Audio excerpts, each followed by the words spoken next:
Hello ಸ್ನೇಹಿತರೆ, welcome back to my channel. ಮತ್ತೊಂದು ವ್ಲಾಗ್ಗೆಲ್ಲ ಸ್ವಾಗತ. ಸೊ ಶುಭ ಮುಂಜಾನೆ ಎಲ್ಲರಿಗೂ.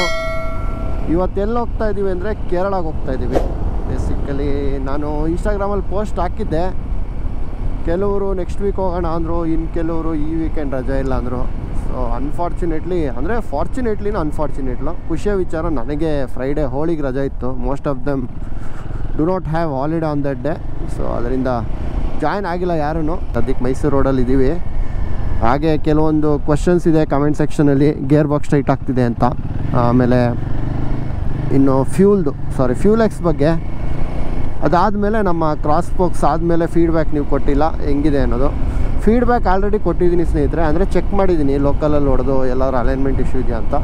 ಬಟ್ ಕೆಲವರು ಪ್ರಶ್ನೆ ಇತ್ತು, ಅಂದರೆ ವಾಟರ್ ಕ್ರಾಸಿಂಗ್ ಮಾಡ್ಬೇಕಾರಾಗಲಿ ಎಲ್ಲಾದರೂ ಕಲ್ಲಿರುವಂಥ ಜಾಗದಲ್ಲಿ ಹೋದಾಗ ಸಿನ್ಸ್ ಇದ್ರದ್ದು ಮೆಟಲ್ ಬಾಡಿ ಸ್ವಲ್ಪ ಆಚೆ ಬಂದಿರೋದ್ರಿಂದ ರಿಮ್ಮಿಂದ ಏನಾದರೂ ಪ್ರಾಬ್ಲಮ್ ಇದೆ ಅನ್ನೋದು. ಸೊ ಅದ್ರ ಬಗ್ಗೆನೂ ಮಾತಾಡೋಣ. ಚೆನ್ನಾಗಿರುತ್ತೆ ಈ ವ್ಲಾಗು, ದಯವಿಟ್ಟು ಸ್ಟೇ ಟ್ಯೂನ್ಡ್ ಆಗಿರಿ. ಯಾಕಂದರೆ ಸಮ್ಮರಲ್ಲಿ ಒಂದು ಒಳ್ಳೆ ಪ್ಲೇಸ್ಗೆ ಹೋಗ್ತಾ ಇದ್ದೀವಿ. ಏನು ಕ್ರಾಸ್ ಬಾಕ್ಸ್ ಹಾಕಿರೋದು ಒಂದು ಕಂಪ್ಲೇಂಟ್ ಇದೆ, ಒಂದಿನ ಗಾಡಿ ನಿಲ್ಲಿಸಿದ್ರೂ ಒಂದು 5 PSI ಡೌನ್ ಆಗ್ತಿದೆ, ಏರ್ ಡೌನ್ ಆಗ್ತಿದೆ ಅಂತ. ಸೊ ಅದು ನಿಜಾನ ಅನ್ನೋದು ನನಗೂ ಗೊತ್ತಿಲ್ಲ. ಈಗ ಏರ್ ಚೆಕ್ ಮಾಡಿಬಿಟ್ಟೆ ಗೊತ್ತಾಗೋದು. ಆಲ್ಮೋಸ್ಟ್ 3 ದಿನ ಆಗಿದೆ ಗಾಡಿ ತೆಗೆದು. ಆಮೇಲೆ ಇನ್ನೊಂದು, ನೆನ್ನೆ ಚೈನ್ ಲೂಪ್ ಮಾಡಿದ್ದೀನಿ ನಾನೇ, ಎಲ್ಲ ಬಿಚ್ಚಿಬಿಟ್ಟು, ಅಂದರೆ ಫ್ರಂಟದು ಪ್ಯಾನಲ್ ಬಿಚ್ಚಿ ಎಲ್ಲ. ಅದರಿಂದ ಗೇರು ಈ ಸಲ ತುಂಬ ಸ್ಲೀಕಾಗಿ ಬೀಳ್ತಾ ಇದೆ, ಎಲ್ಲೂ ಫಾಲ್ಟಿ ಇಲ್ಲ, ಪಟಾರ್ ಅಂತ ಬೀಳ್ತಾ ಇಲ್ಲ. ಇದೊಂದು ನಿಮಗೆ ಟಿಪ್ಪು, ನಿಮ್ಮ ಗಾಡೀಲಿ ಏನಾದರೂ ಗೇರು ರಫ್ ಆಗ್ತಿದೆ ಅಂದರೆ ದಯವಿಟ್ಟು ಚೈನ್ ಲೂಪ್ ಮಾಡಿ. ಆಯಿಲ್ ಚೇಂಜ್ ಆಗಿನೂ ಅಷ್ಟು ರಫ್ ಆಗಿದೆ ಅಂದರೆ ಚೈನ್ ಲೂಪ್ ಮಾಡಿ, ಪರ್ಫೆಕ್ಟಾಗಿ ಗೇರು ಸ್ಮೂತ್ ಆಗುತ್ತೆ. ಸೊ ಲೆಟ್ಸ್ ಗೋ, ಇನ್ನು ಮುಂದೆ ಹೋಗ್ತಾ ಮಾತಾಡೋಣ. ನಾನಿವತ್ತು ವಿರಾಜಪೇಟೆ ರೂಟ್ ತೊಗೋತಾ ಇದ್ದೀನಿ. ವಿರಾಜಪೇಟೆ ಗೊತ್ತಿಲ್ಲ ಅಂದರೆ ಹುಣಸೂರು ಮೇಲೆ ಹೋಗಬೇಕು. ಹುಣಸೂರು ಲೆಫ್ಟು ಆನೆಚಕ್ಕೂರು, ಅದಾದಮೇಲೆ ವಿರಾಜಪೇಟೆ ರೂಟು. ಹೋಗ್ತಾ ಮಾತಾಡ. ಫುಲ್ ಟ್ಯಾಂಕ್ ಮಾಡಿಸ್ಕೊಬೇಡೋಣ ಪೆಟ್ರೋಲು. ಆ್ಯಕ್ಚುಲಿ ಓಡೋಲ್ಲಿ ನಿಮಗೆ 90 ಅಂತ ತೋರಿಸುತ್ತೆ, ಅಂದರೆ ರೇಂಜು. ಬಟ್ ಅದನ್ನು ನಂಬ್ಕೊಂಡು ಹೋಗೋಕ್ಕಾಗಲ್ಲ. 17 litres capacity. Sir full tank ಮಾಡಿ. ನಮ್ಮ ಲಗೇಜ್ ಸೆಟಪ್ ಈ ಸಲ top box, tank bag. So ನೋಡೋಣ ಇವ್ರದ್ದು ಏರ್ ಪಿನ್ ಇದೆಯಾ ಆ ಥರ ಹಾಕೋಕ್ಕೆ ಅಂತ. ಸೊ ಅದೊಂದು ನಾನು ಯಾವತ್ತೂ ಬಾಲಾಜಿ ಟೈರ್ಸು ಮನೆ ಹತ್ರ ಹಾಕ್ಸ್ತಾ ಇದ್ದೆ. ಅವ್ರ ಹತ್ರ ಆ ಥರದ್ದು ಪಿನ್ ಇತ್ತು. ಪಿನ್ ಇಲ್ಲ ಅಂದರೂ ಅವ್ರ ಪಾಪ ಅಡ್ಜಸ್ಟ್ ಮಾಡಿಬಿಟ್ಟು ಹಾಕೋರು. I don't know if they have this. Let's see.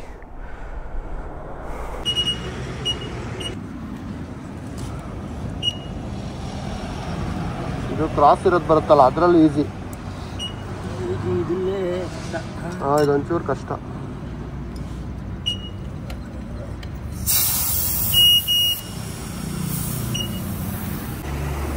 Actually down ಆಗಿದೆ, 25ಕ್ಕೆ ಬಂದಿದೆ. ಸೊ ಎಲ್ಲ ಹಿಮಾಲಯನ್ ಓನರ್ಸ್ ಇದು ಹೇಳ್ತಾ ಇದ್ದಾರೆ, ಒಂದಿನ ಗಾಡಿ ಬಿಟ್ರು 5 PSI ಡೌನ್ ಆಗ್ತಿದೆ ಅಂತ. ನಂದು ಮೊನ್ನೆ ಚೆಕ್ ಮಾಡಿದಾಗ 32 ಇತ್ತು. ಸೊ ಆಲ್ಮೋಸ್ಟ್ 27ಕ್ಕೆ ಬಂದಿದೆ.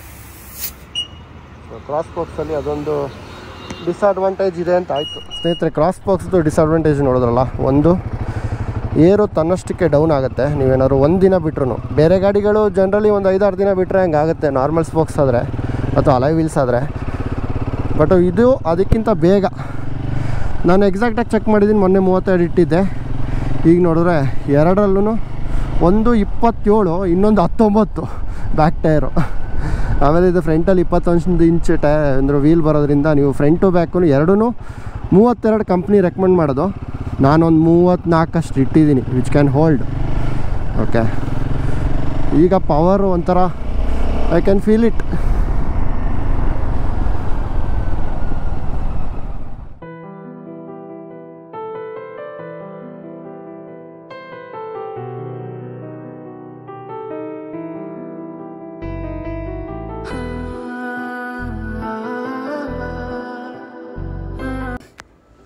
ನನಗೆ ಈ ಕ್ಷಣಕ್ಕೆ ಗೊತ್ತಾಗಿದ್ದು, ಆಡಿಯೋಲ್ಲಿ ಒಂಚೂರು ರೆಕಾರ್ಡಿಂಗ್ ಆಗಿಲ್ಲ ಗೋಪ್ರೋಲಿ ಅನ್ನೋದು.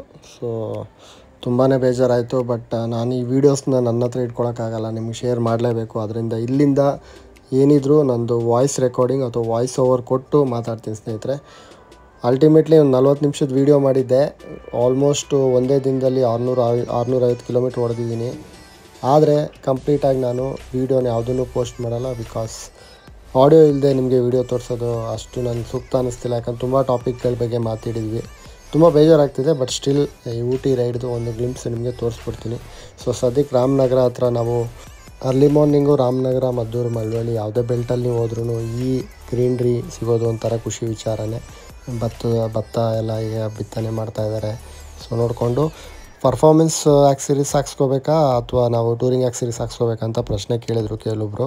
ಸೊ ನಿಮ್ಮ ಇಷ್ಟ ಸ್ನೇಹಿತರೆ. ನಾನು ಹಳೆ ಡಾಮಿನರ್ಗೆ ಆಲ್ಮೋಸ್ಟ್ ಎಲ್ಲ ಟೂರಿಂಗ್ ಆಕ್ಸರೀಸ್ ಹಾಕ್ಸಿದ್ದೆ. ಬಟ್ ಈ ಸಲ ಹಿಮಾಲಯನ್ಗೆ ತೂಕ ನಾನು ಆ್ಯಡ್ ಮಾಡ್ತಾಯಿಲ್ಲ. ಓನ್ಲಿ ಪರ್ಫಾರ್ಮೆನ್ಸ್ ಓರಿಯೆಂಟೆಡ್ ಯಾವುದು ಹಾಕ್ಸ್ತಿದ್ದೀನಿ ಅಂದರೆ ಫ್ಲ್ಯಾಶ್ ಎಕ್ಸು. ಮುಂದಿನ ದಿನಗಳಲ್ಲಿ ನಿಮ್ಗೆ ಗೊತ್ತಾಗುತ್ತೆ, ನಾನು ಇನ್ಸ್ಟಾಲೇಷನ್ ತೋರಿಸ್ತೀನಿ.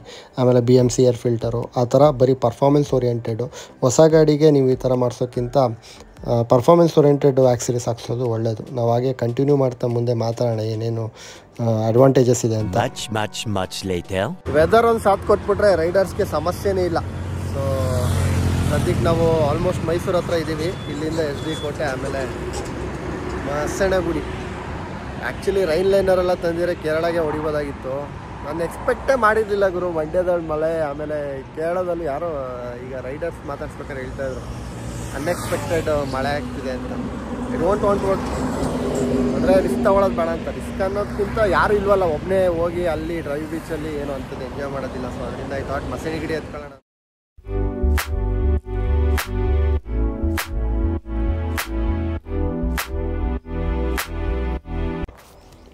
ಮೇನ್ ಪರ್ಫಾರ್ಮೆನ್ಸ್ ಓರಿಯೆಂಟೆಡ್ ಟೂಲಲ್ಲಿ ನಾನು ಎಕ್ಸ್ಪೆನ್ಸಿವ್ ಒನ್ ಹಾಕ್ಸಿರೋದು ಫ್ಯೂಲ್ ಎಕ್ಸ್ದು ಪ್ಲಸ್ ಪ್ರೋ ಅಂತ ಬಂದಿದೆ. ಸೊ ಫ್ಯೂಲ್ ಎಕ್ಸ್ದು ಬಗ್ಗೆನೂ ಡೀಟೇಲಾಗಿ ಮುಂದಿನ ವೀಡಿಯೋಸಲ್ಲಿ ಹೇಳ್ತೀನಿ. ಇನ್ಸ್ಟಾಲೇಷನ್ SD RZ ಇಂದ ಮಾಡಿಸ್ಬೇಕು ಇದನ್ನು. ಸೊ ಇದ್ರ ಜೊತೆ BMC ಫಿಲ್ಟರ್ ಹಾಕಿದ್ರೆ ನೀವು ಗಾಡಿ ಕ್ರೇಜಿ ಕುದುರೆ ಥರ ಓಡುತ್ತೆ. ಸೊ ತುಂಬ ಜನ ಹಿಮಾಲಯನ್ ಓನರ್ಸ್ ಇದನ್ನು ಯೂಸ್ ಮಾಡಿಬಿಟ್ಟೆ ನಾನು ಫೀಡ್ಬ್ಯಾಕ್ ತೊಗೊಂಡಿದ್ದೀನಿ. ಇವನ್ ಶೋರೂಮಲ್ಲೂ ಹೇಳ್ತಾರೆ ವಾರಂಟಿ ವೈಡ್ ಆಗುತ್ತೆ ಅಂತ. ಬಟ್ ನೀವು ಮೆಕ್ಯಾನಿಕ್ ಹತ್ರ ಪರಿಚಯ ಇದ್ದರೆ ಅವ್ರು ಹೇಳುವಂಥದ್ದು ಫಸ್ಟ್ ಇಷ್ಟೇ, ಫ್ಯೂಲ್ ಎಕ್ಸ್ಗೆ ಹಾಕ್ಸ್ಕೊಳ್ಳಿ, ಗಾಡಿ ಮೈಲೇಜು ಜಾಸ್ತಿ ಆಗುತ್ತೆ, ಪರ್ಫಾರ್ಮೆನ್ಸು ಜಾಸ್ತಿ ಆಗುತ್ತೆ ಅನ್ನೋದು.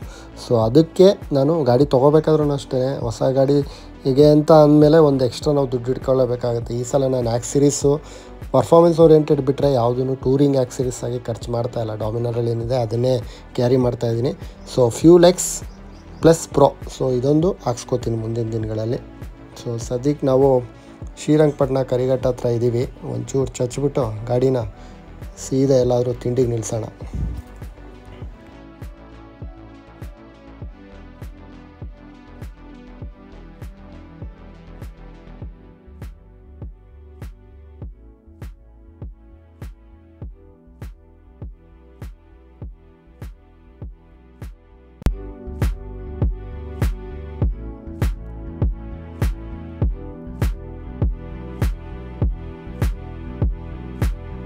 ಗುಂಡ್ಲುಪೇಟೆಯಿಂದ ಒಂಚೂರು ಮುಂದೆ ಹಸಿರು ಮನೆ ಅಂತ ಹೋಟ್ಲಲ್ಲಿ ನಿಲ್ಲಿಸಿದ್ದೀನಿ.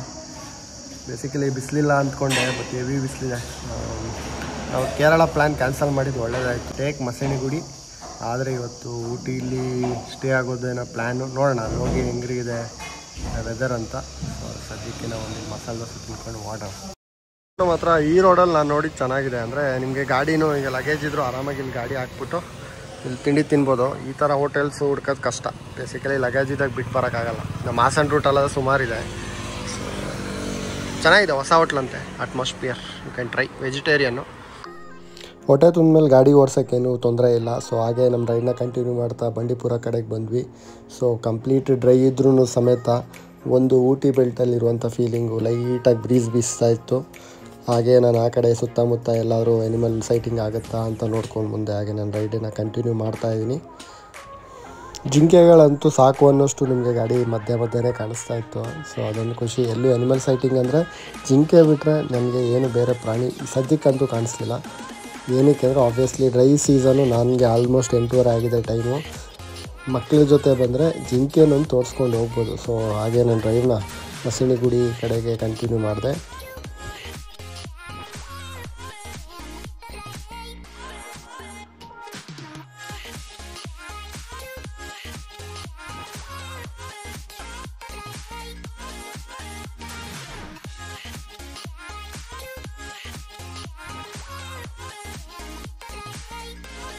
ಇಲ್ಲಿಗೆ ನಮ್ಮ ಕರ್ನಾಟಕ ಬೆಲ್ಟು ಮುಗಿಯುತ್ತೆ. ಒಂದು ಎಕ್ಸ್ಪೆಕ್ಟೇಷನ್ ಏನೋ ಸೈಟಿಂಗ್ ಆಗುತ್ತೆ ಅಂದ್ಬಿಟ್ಟು ಡೈರೆಕ್ಟು ಈಗ ನಾವು ಮಸಣಗುಡಿ ಅಂದರೆ ತಮಿಳ್ನಾಡಿಗೆ ಎಂಟ್ರ್ ಆಗ್ತಾಯಿದ್ದೀವಿ. ಕರ್ನಾಟಕ ವಂದನೆಗಳು ನೋಡೋಕ್ಕೆ ಬೇಜಾರಾಯಿತು, ಬಟ್ ಆದ್ರೂ ತಮಿಳ್ನಾಡಿನ ಎಂಟ್ರಿ ಆಗ್ತಿದ್ದೀವಿ. ಇಲ್ಲ ಅಟ್ಲೀಸ್ಟ್ ಏನಾದರೂ ಒಂದು ಎನಿಮಲ್ ಸೈಟಿಂಗ್ ಆಗುತ್ತಾ ಅನ್ನೋದು ಕಾತುರದಿಂದ ಮಧುಮಲೆ ಫಾರೆಸ್ಟ್ ಒಳಗಡೆ ಎಂಟ್ರಿ ಆದ್ವಿ. ಚೆಕ್ ಪೋಸ್ಟಲ್ಲಿ ಒಂದು ಮಾಹಿತಿ, ನೀವೇನಾದರೂ ಡ್ರಿಂಕ್ಸು ಅದು ಏನಾದರೂ ಹತ್ತಾಯ್ತು ಏನೋ ತಂದಿದ್ರೆ ಎಲ್ಲ ಚೆಕಿಂಗ್ ಮಾಡ್ತಾರೆ. ಬೈಕ್ ಅವ್ರಿಗೆ ಜನರಲಿ ಚೆಕ್ ಮಾಡಲ್ಲ, ಹಂಗೆ ಬಿಟ್ಟರು. ಸೊ ಬಟ್ ಕಾರ್ ಅವ್ರಿಗಂತೂ ತರೋಲಿ ಚೆಕ್ ಮಾಡ್ತಾರೆ. ಸೊ ಇಲ್ಲಿಂದ ಮುಂದಕ್ಕೆ ನಾವು 2 ರೂಟ್ ಬರುತ್ತೆ. ಒಂದು ಗುಂಟ್ಲೂರು, ಇನ್ನೊಂದು ಲೆಫ್ಟ್ಗೆ ಹೋದರೆ ನಮ್ಮ 34 ಏರ್ ಪಿನ್ ಕರ್ವ್ ಇರುವಂಥ ಊಟಿ ರೋಡು. ಸೊ ಈಗ ಒಂಚೂರು ಮುಂದಕ್ಕೆ ಹೋಗಿ ನಾವು ಡಿಸೈಡ್ ಮಾಡೋಣ ಎಲ್ಲಿ ಯಾವ ರೂಟಲ್ಲಿ ತೊಗೋಬೇಕು ಅನ್ನೋದು. ಮಧುಮಲೆ ಫಾರೆಸ್ಟ್ ಎಂಟ್ರಿ ಆಗ್ತಿದ್ದಂಗೆ ನನಗೆ ಕಾಣಿಸಿತ್ತು ಬರೀ ಒಣಗಿರೋ ಮರಗಳು. ಸೊ ಗಂಧದ ಮರ, ತೇಗದ ಮರ ಸುತ್ತಲೂ ಇತ್ತು.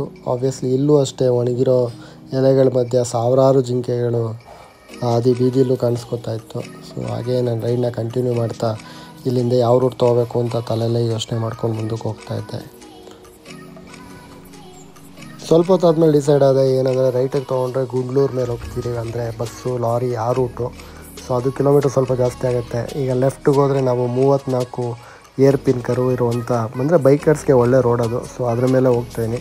ಸೊ ಹೇಗಿದ್ರೂ ಬರ್ಬೇಕಾದ್ರೆ ಅದೇ ರೂಟಲ್ಲಿ ಬರಬೇಕು. ಕೆಲವೊಂದು ಸಲ ಒನ್ ವೇ ಅಂತ ಮಾಡಿಬಿಟ್ಟಿರ್ತಾರೆ. ಅದರಿಂದ ಗುಂಡ್ಲೂರು ಮೇಲೆ ತಗೋತಾ ಇಲ್ಲ, ಸಿಕ್ಕಿರೋ ಆಪರ್ಚುನಿಟಿ ಯೂಸ್ ಮಾಡ್ಕೊಳ್ಳೋಕ್ಕೆ ಲೆಫ್ಟ್ ರೂಟಲ್ಲೇ ಮಧುಮಲೆ ಫಾರೆಸ್ಟ್ ಆಗಿದ ತಕ್ಷಣ ಲೆಫ್ಟ್ ತೊಗೊಂಡು ಸೀದಾ ನಾವು 34 ಏರ್ ಪಿನ್ ಕರ್ವಲ್ಲಿ ನಮ್ಮ ಹಿಮಾಲಯನ್ ಪರ್ಫಾರ್ಮೆನ್ಸು ಟೆಸ್ಟ್ ಮಾಡ್ದಂಗೆ ಆಗುತ್ತೆ ಅಂದ್ಬಿಟ್ಟು ಆ ರೂಟ್ನೇ ತೊಗೊಂಡೆ. ದಾರಿ ಮಧ್ಯಕ್ಕೂ ತುಂಬ ಜನ ಬೈಕರ್ಸ್ ಇದ್ದರು, ವೇವ್ ಮಾಡ್ತಾಯಿದ್ರು, ಖುಷಿ ಆಯಿತು. ತುಂಬ ಜನ ಕೇಳಿದ್ರು ಸೋಲೋ ಹೋಗ್ತಾಯಿದ್ರೆ ಆ ಊಟಿಗೆ ಏನು ಸ್ಟೇ ಆಗ್ತೀರಾ ಅಂತ. ನಮ್ಮದೇನು ಪ್ಲ್ಯಾನಿಂಗ್ ಇರಲಿಲ್ಲ ಅಂತ ಹೇಳ್ಬಿಟ್ಟು ಹಾಗೆ ನಾನು ರೈಡ್ನ ಕಂಟಿನ್ಯೂ ಮಾಡಿದೆ.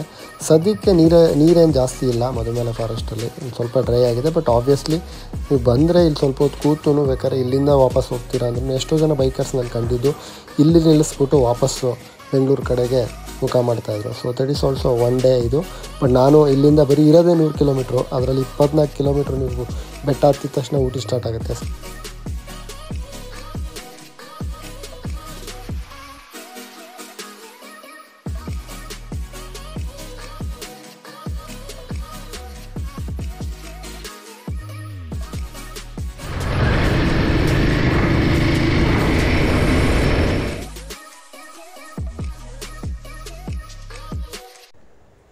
ಇಲ್ಲಿಂದ ಬರೀ 24 ಕಿಲೋಮೀಟ್ರ್ ನಾವು ಬೆಟ್ಟದ ಸೈಡ್ಗಿರೋದೇ ಊಟಿ, ಅಂದರೆ ಬೆಟ್ಟ ದಾಟಿ ಹೋದರೆ ಆರಾಮಾಗಿ ಈ ರೂಟ್ ಇದೆಯಲ್ಲ, ಇದು ತುಂಬ ಬೈಕರ್ಸ್ಗೆ ಒಂದು ಒಳ್ಳೆಯ ರೂಟ್ ಅಂತ ಹೇಳ್ಬೋದು. ಒಂದು ಆಪರ್ಚುನಿಟಿ ಹೋಗ್ಬೇಕಾದ್ರೆ ಮಾತ್ರ ಸಿಗೋದು, ಬರ್ಬೇಕಾದ್ರೆ ಈ ರೂಟಲ್ಲಿ ಬರೋಕ್ಕಾಗಲ್ಲ, ಒನ್ ವೇ. ಸೊ ಅದರಿಂದ ಈ ಬೆಟ್ಟ ದಾಟಿ ನಾವು ಹೋಗೋಣ ಅಂತ ಅಂದ್ಕೊಂಡು ಈ ರೂಟಲ್ಲೇ ಬಂದಿದ್ದೀವಿ. ಸೊ ಸದ್ಯಕ್ಕೊಂದು ಕ್ವಿಕ್ಕಾಗಿ ಟೀ ಬ್ರೇಕ್ ತೊಗೊಳ್ಳೋಣ ಅಂತ ನಿಲ್ಲಿಸ್ದೆ. ನಿಮ್ಮ ಮಸಣಿಗಿಣಿಯಿಂದ ಒಂಚೂರು ಮುಂದಕ್ಕೆ ಮಾವನಲ್ಲ ಅಂತ ಒಂದು ಊರಲ್ಲಿ ನಿಲ್ಲಿಸಿದ್ದೀನಿ. ಊರ ಹೆಸರೇ ಚೆನ್ನಾಗಿದೆ, ಮಾವನಲ್ಲ. ಸೊ ಒಂದು ಕಾಫಿ ಹಾಕ್ಕೊಳ್ಳೋಣ ಅಂತ. ಸೊ ಆದರೆ ಸ್ನೇಹಿತರೆ ಕಂಟಿನ್ಯೂ ಮಾಡ್ತೀನಿ ಊಟಿ ತನಕ. ಆಲ್ಮೋಸ್ಟು ಅಂದರೆ ಕೋಲ್ಡಾಗೇ ಇದೆ, ಅಂಥದ್ದೇನು ಪ್ರಾಬ್ಲಮ್ ಇಲ್ಲ ಗಾಡಿ ಹೊಡೆಯೋಕ್ಕೆ, ಕೂಲ್ ಬ್ರೀಸ್ ಇದೆ. ಬಟ್ ನಾನು ರೂಮ್ ಬುಕ್ ಮಾಡ್ಕೊಂಡಿಲ್ಲ, ಅದೊಂದು ನೋಡೋಣ. ಆದರೆ ಹುಡ್ಕೊಂಡು ಹೋಗಿ ಏನೋ ಮಾಡಬೇಕು. ಇಲ್ಲ ಅಂದ್ರೂ ಏನು ತೊಂದರೆ ಇಲ್ಲ, ಒಳ್ಳೆ ರೈಡ್ ಎಂಜಾಯ್ ಮಾಡಿದ್ದೀನಿ. ಇನ್ನೂ ಎಷ್ಟಾಗುತ್ತೆ ಅಷ್ಟು, ಒಂದು ಯು ಪಿನ್ ಕರ್ವ್ ಸ್ಟಾರ್ಟ್ ಆಗೋ ತನಕ ಹೋಗಿ ಅಲ್ಲಿಂದ ವಾಪಸ್ಸು ನಾವು ನೋಡೋಣ ಏನು ಮಾಡಬೇಕು ಅನ್ನೋದು. ಮುಂದೆ ಸ್ಟೇ ಟ್ಯೂನ್ಡ್ ಆಗಿರಿ.